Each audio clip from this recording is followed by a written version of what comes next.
quick mail call here from Stephen Myrick, Big Block 402.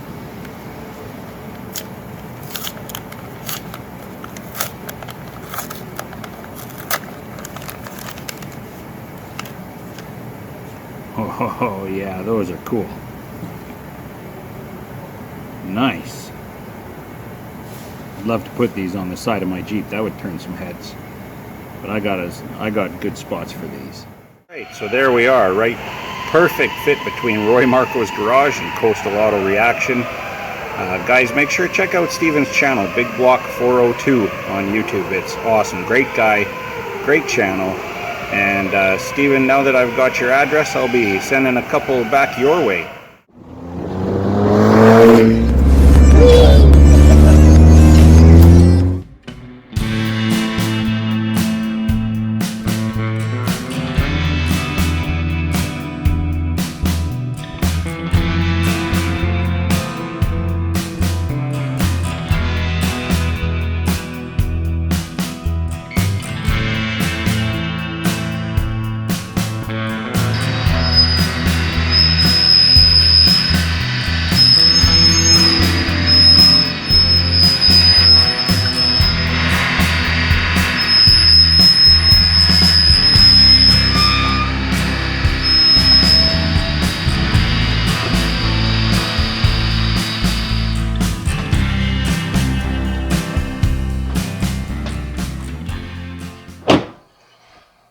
How bad does that sound? Never mind the squeaky brakes, it's raining and cold out there, so they're probably a bit rusty, but that power steering pump's got a big issue.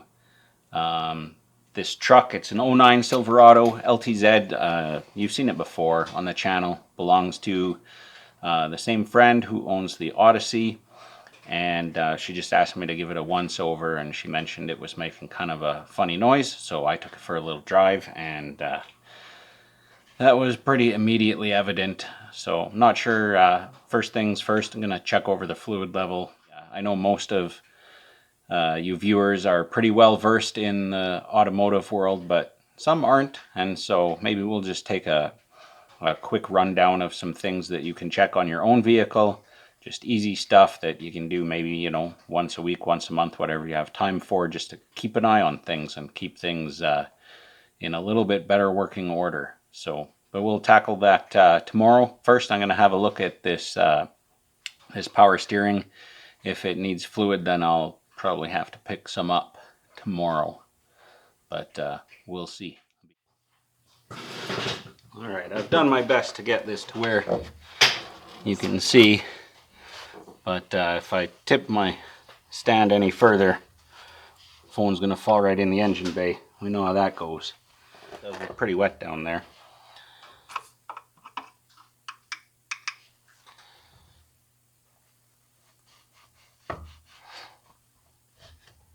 So there's our dipstick, so check it with the engine shut off. And our dipstick comes out dry.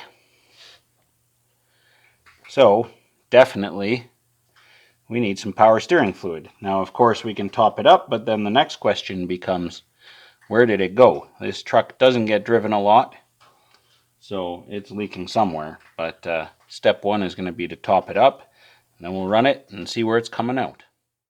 We're just going to talk a little bit about maintenance. The owner of the truck, you know, she's pretty religious about taking it in for its oil changes to, you know, Mr. Lube or wherever. But you know, and felt like that was doing, you know, it's doing a really good thing. It's maintaining your vehicle. It all counts.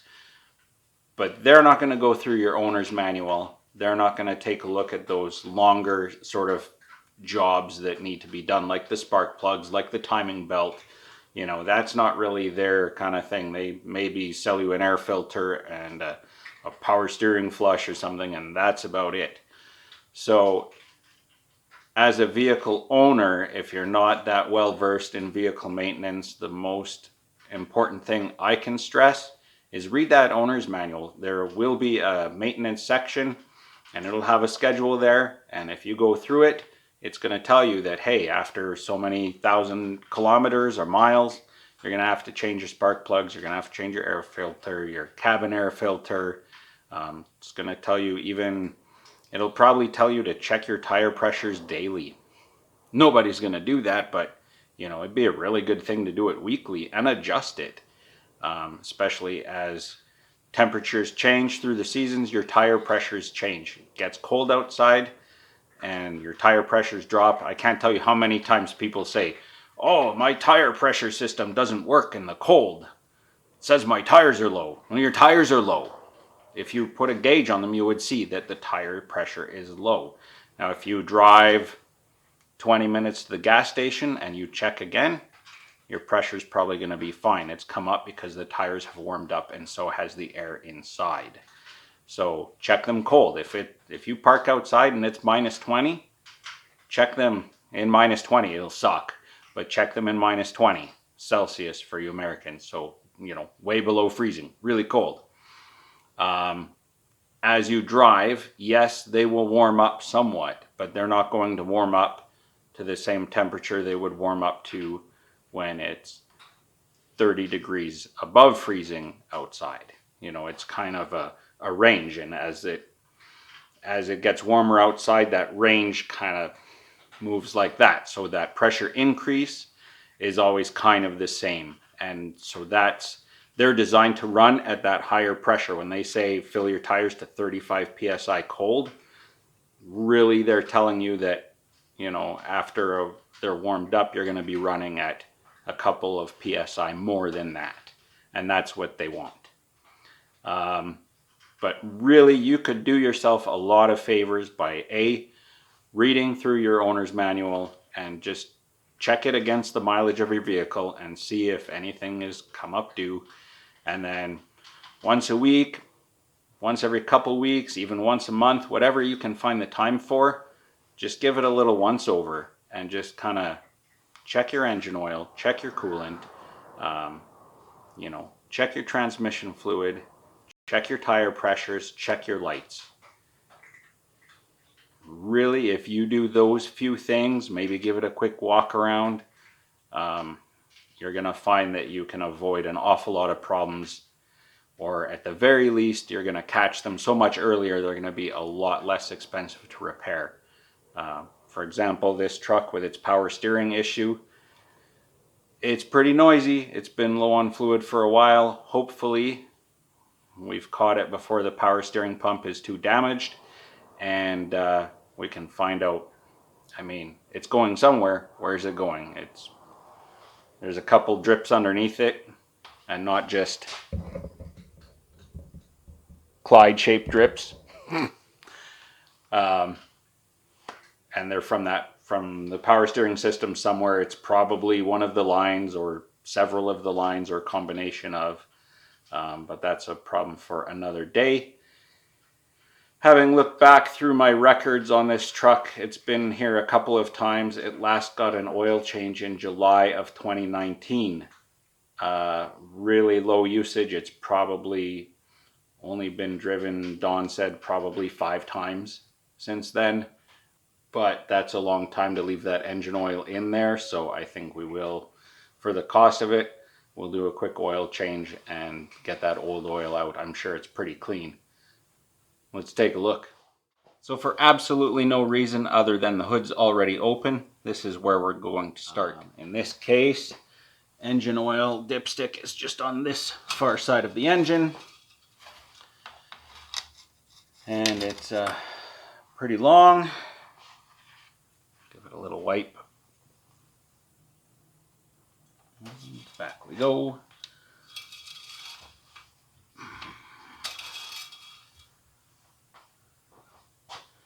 And we are, I don't know if you can see that, we are a little low. It's still in the safe mark. It'd be nice if it was more like here rather than here. But color-wise, it's a little dark, but it's not horrible. It's not black. And it's kind of to be expected. I think, could be some residual dirty oil from prior as well. It's unreasonable to expect it to be crystal clear anyway. In this case, our coolant is located on this side. Bring you over here. So here's our coolant reservoir, and don't open it when it's hot, always when it's cold, because it'll be under pressure otherwise. If I can illustrate here with a lamp. There we are. I don't know if I can get you in there. There we are. So I'm pretty happy with that. I'm not going to worry about it. It's close enough. It's not to the add mark, so that's fine. Probably a good idea once in a while to check your battery connections, which are a little bit awkward on these Chevy trucks. But just have a look. Make sure they aren't covered with, green fuzz. If they are, like make a solution of water and baking soda and put that on there and just kind of wash it off. It'll neutralize the acid and anything like that. Or you can buy spray products, or just go to the car wash it off and just keep it clean. Actually, a dirty battery can leach voltage out of your battery and just cause lots of issues. And if there's corrosion on your battery clamps, it increases the resistance and you start having starting issues. It's not charging as efficiently either. So it's just hard on your starter, hard on your alternator, hard on your battery. It's a good idea while you're under here, just have a quick look at the belt. And you can look at this side of it where the ribs are and just see if it's cracked, if there's any pieces missing, that kind of thing.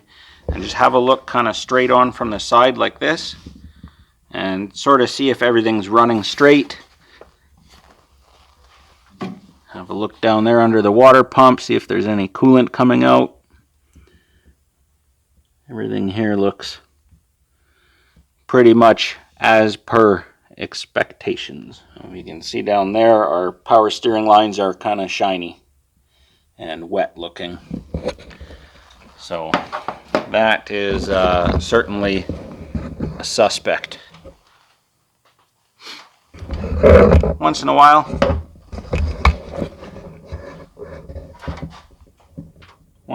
have a look at your brake fluid. As your brakes wear down, this level is going to come down. Particularly on a disc brake system, because as the material on your pad wears away, the piston that presses on that pad is coming out, and it doesn't retract the way that a wheel cylinder on a drum brake does, so it kind of just keeps moving out, and that's backed by the fluid, so eventually your fluid level will come down.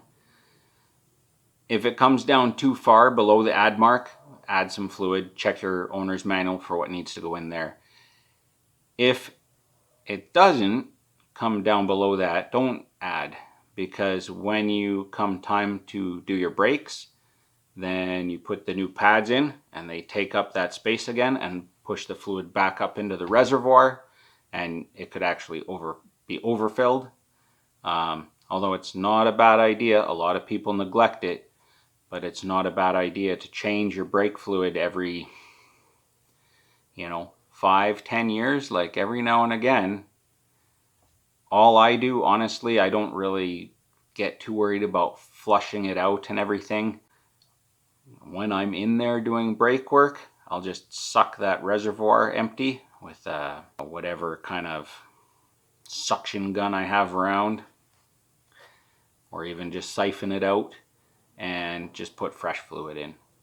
And that's going to go a long ways to avoiding brake issues down the road, because brake fluid actually absorbs water out of the air, and then that water goes into your brake system, which of course the parts are made of metal and they can rust on the inside, and then you have things like seized calipers, sticky pistons, sticking wheel cylinders, and it just causes a big mess, and now you're buying parts again. So don't neglect that brake fluid. I don't know, we'll walk around the truck some more. Check some lights, check some tire pressures, and That's about it. I forgot to mention one thing, transmission fluid. To check your transmission fluid though, you want your transmission warmed up to operating temperature, and in 95% of cases, you're going to leave your vehicle running while you check it. In our case, the dipstick is way back there. You can see it there.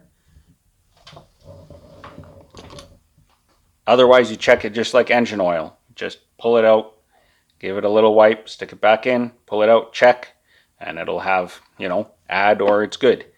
If it smells really burnt, looks really black, now maybe you've got an issue on your hands. If it's red to dark red, doesn't smell too burnt, I mean, it's not a smell that you're going to want to like. But you'll know if it's burnt up, you'll know. It smells horrible.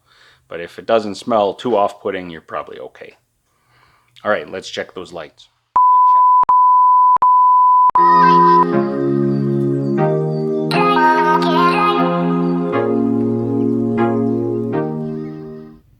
We have captured a chicken. Squawk, chicken.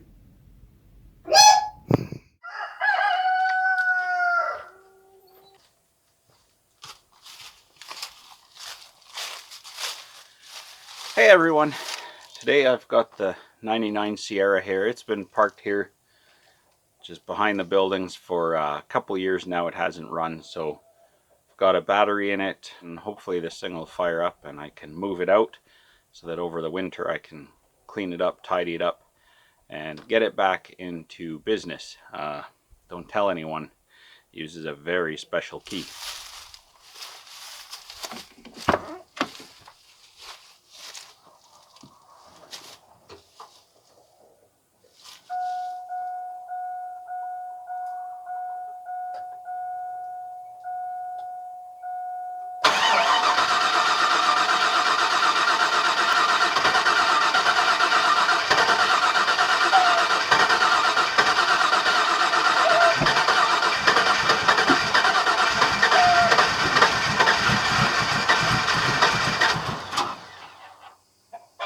Almost.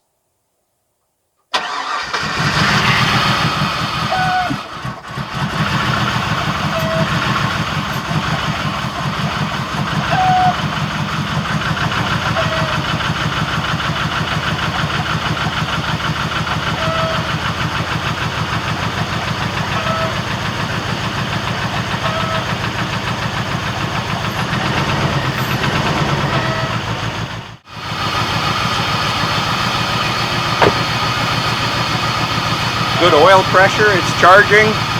Fuel gauge is way past full, so I guess that's failed, but the low fuel light is on, so at least that works. I'm gonna move it out of here.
Trailer tarping. I know the jury's out on it. The tarp can trap moisture and actually make things worse, but this is, in the past, this roof has leaked, so I'm not going to take the chance. And also I have stepped in fresh cat poo, so there's that.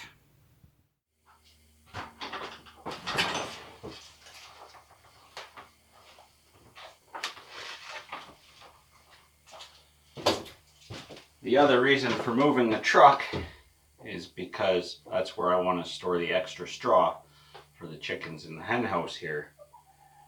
I was going to move the tractor, but actually I really don't need to.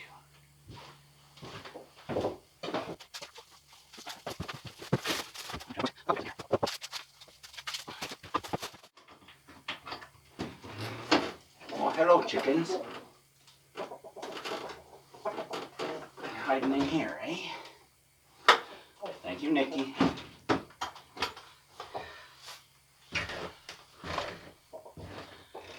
Nice. Hi, Chi-Chi. What you looking at? Want some chicken wings?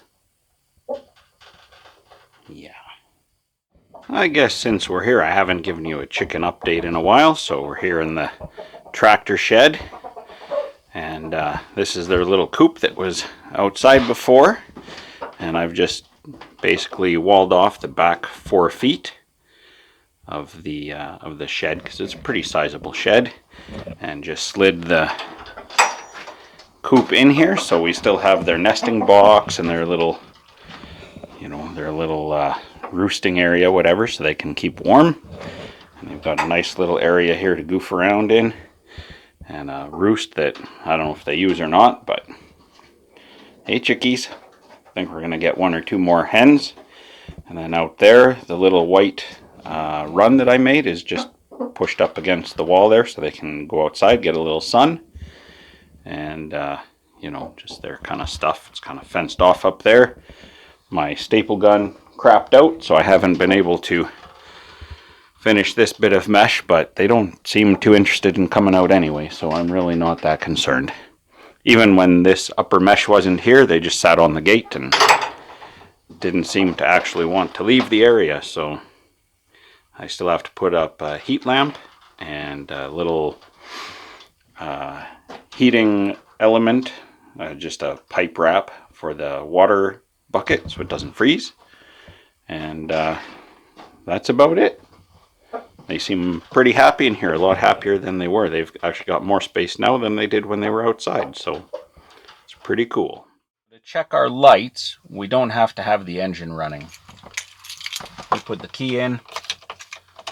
The nice thing about doing it this way is you can actually put the vehicle in reverse, and not a bad idea to have your park brake on while you do that, just so it doesn't roll around.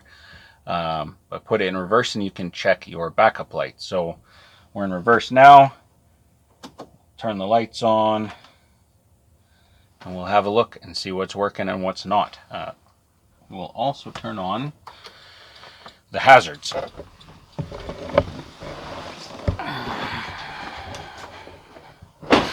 So if we go to the back of the truck, make a liar out of me, it wants to be running. License plate lights, one is out.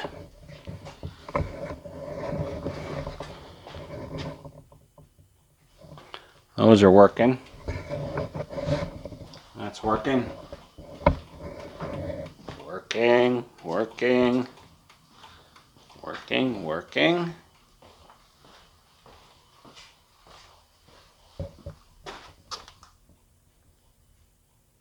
Working.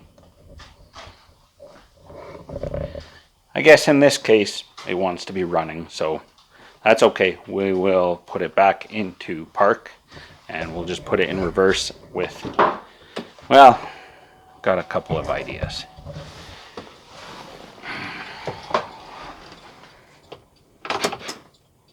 Okay. Well, one thing we can do is we can just look back there at our garage door.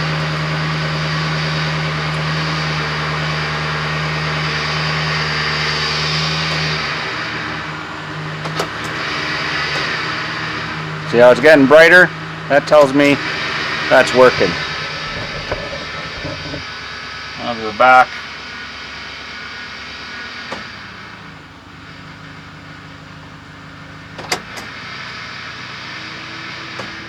Yeah, that's working. And we can check our signal light. Now, one little trick I use sometimes to check my lights is when I'm backing in or when I'm parking in front of a glass front business. You know, just check the signals, maybe check your high beams. They might think you're crazy, but just whatever. At least now that we're running, we can check the fog lights, and actually I know they work because I used them the other day, and we can check the high beams.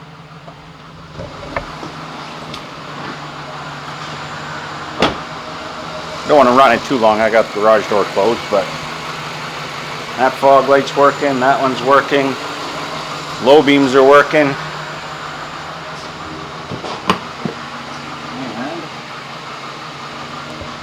Your fog lights are going to turn off with your high beams.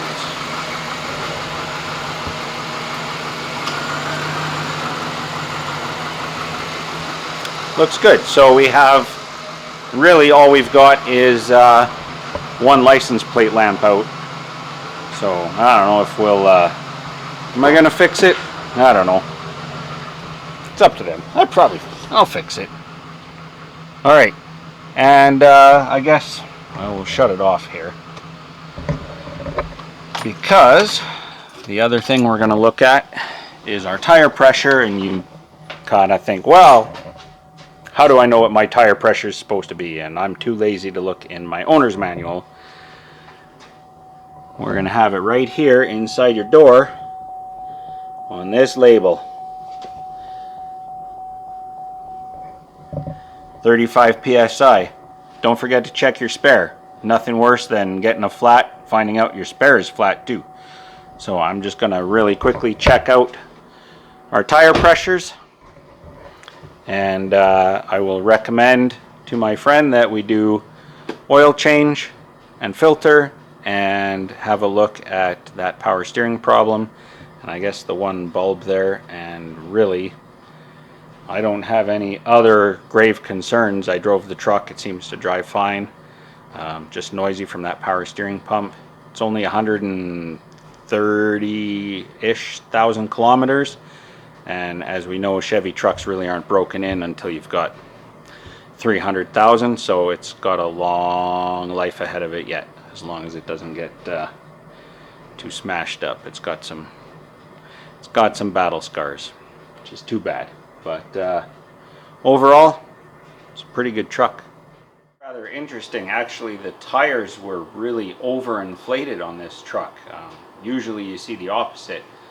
They were 40 psi and up, and even accounting for the fact that it's warmer in here than it is outside, that's a pretty dramatic jump. So it's possible that you know, a gas station tire gauge has been abused, and so it's not that accurate, or you know, maybe somebody just likes to run a little extra. Some people will run higher tire pressures to improve fuel economy, but that small gain is probably not offset by the extra wear on your tires and having to replace your tires earlier. An overinflated tire will tend to wear the center of the tread faster than the outer edges because it's more ballooned out, where an underinflated tire, if you're typically running low, what happens is it kind of puts less pressure on the center of the tread, and it'll kind of come like this. If you're looking at the tires, it rotates on the vehicle, and so your outer edges will wear more. So keep it at that manufacturer's pressure to get nice even wear all the way across the tire, and they'll last a good long time for you. Especially, these are actually winter tires, and they're studded no less. So these are A, expensive tires, and B, a little bit softer rubber, so they're a little more sensitive, especially when it's warm out, to tire pressure. So it's a good idea to keep an eye on that. So I've dropped them all down to about 37, so that, you know, if this is outside and it's winter time, it'll drop more to that kind of 35 level, and that should keep us in pretty good shape. So outside of that, till next time.